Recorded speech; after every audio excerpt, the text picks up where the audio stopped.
माहिष्मती साम्राज्य फिर से खुशहाल और संपन्न हो गया है।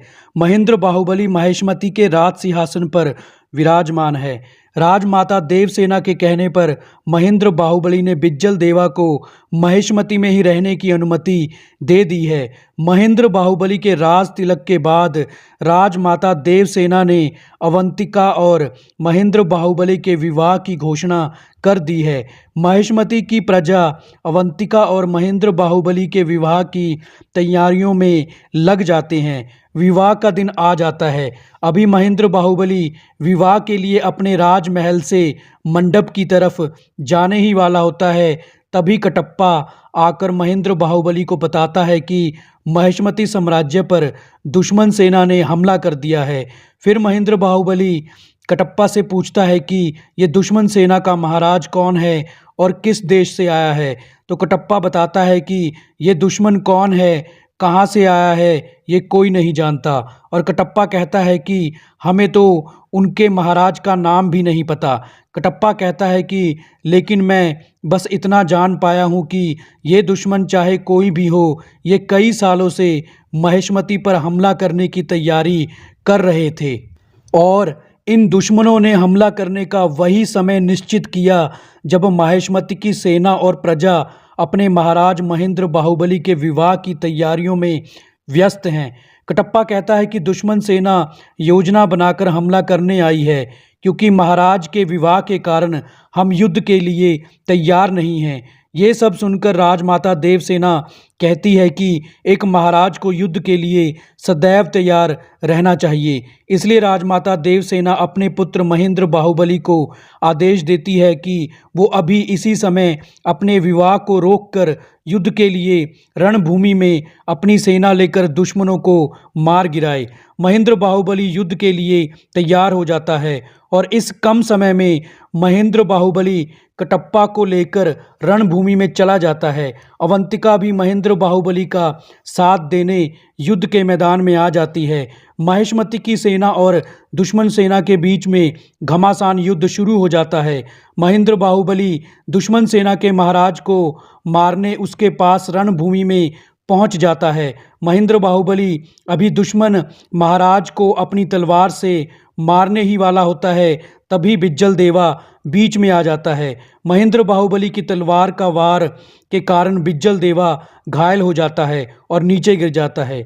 बिज्जल देवा के नीचे गिरते ही दुश्मन महाराज बिज्जल देवा को दादाजी पुकारते हुए बिज्जल देवा का सर अपनी गोद में रख लेता है। बिज्जल देवा मरने ही वाला होता है और बिज्जल देवा मरते मरते बताता है कि माहिष्मती साम्राज्य पर यह हमला करने वाला महाराज कोई और नहीं बल्कि मेरे स्वर्गवासी पुत्र भल्लाल देव का दूसरा बेटा सहद्रा है। भल्लाल देवा की पत्नी कामनी देवी जब दूसरी बार गर्भवती होने वाली थी, तब भल्लाल देवा ने अपनी पत्नी कामनी देवी को इसलिए माहिष्मती साम्राज्य से निकाल दिया था क्योंकि कामनी देवी को इस बात से आपत्ति थी कि भल्लाल देवा ने देवसेना से विवाह करना चाहता है और भल्लाल देवा ने देवसेना को बंदी बनाए रखने पर भी कामनी देवी खुश नहीं थी। एक दिन जब कामनी देवी ने देवसेना को वहां से भगाने की कोशिश की लेकिन पकड़ी गई, तब क्रोध में आकर भल्लाल देवा ने अपनी पत्नी कामनी देवी को माहिष्मती साम्राज्य से हमेशा के लिए निकाल दिया। उस समय कामनी देवी की कोख में भल्लाल देवा का दूसरा पुत्र पनप रहा था, जिसके बारे में भल्लाल देवा को भी नहीं पता था। कामनी देवी ने कई बार माहिष्मती आकर भल्लाल देवा को उनके दूसरे पुत्र के बारे में बताने का साहस किया, लेकिन भल्लाल देवा के ही कहने पर उसके सैनिकों ने कामनी देवी को भल्लाल देवा से मिलने ही नहीं दिया। फिर जब कई सालों बाद बिज्जल देवा को सच्चाई का पता लगा कि भल्लाल देवा का सिर्फ एक पुत्र भद्रा ही नहीं बल्कि एक दूसरा पुत्र सहद्रा भी है, तब बिज्जल देवा ने सहद्रा के साथ मिलकर महेंद्र बाहुबली को उसके विवाह के ही दिन मारने का षड्यंत्र रच दिया था। लेकिन महेंद्र बाहुबली के साहस और वीरता के आगे जब भल्लाल देवा का दूसरा पुत्र हारने लग गया, तब बिज्जल देवा ने अपने पोते को बचाने के लिए खुद तलवार का वार सह लिया और नीचे गिर गया। बिज्जल देवा मरते मरते महेंद्र बाहुबली और देवसेना से अपने किए गए पापों की क्षमा मांगते हुए कहता है कि वो सहद्रा को ना मारे, इस सब में उसका कोई दोष नहीं है। वो तो मेरे कहने पर ही हमला करने आया था। बिज्जल देवा ये कहता है कि वो चाहता है कि सहद्रा महेंद्र बाहुबली के ही साथ महेशमती की सेना का सेनापति बनकर महेशमती साम्राज्य में ही रहे। इतना कहकर बिज्जल देवा मर जाता है। अब जब देवसेना को सच्चाई का पता चल जाता है, तब देवसेना सहद्रा को क्षमा करके महेशमती साम्राज्य में रहने की अनुमति दे देती है और फिर से महेशमती में महेंद्र बाहुबली और अवंतिका के विवाह का उत्सव मनाया जाने लगता है।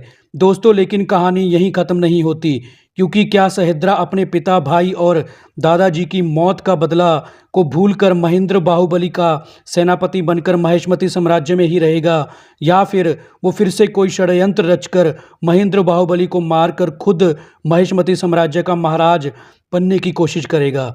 ये हम आपको अपनी अगली फ़ैन थ्योरी बाहुबली 4 की वीडियो में बताएंगे। तो हमारी आज की वीडियो को पूरा देखने के लिए आपका थैंक्स।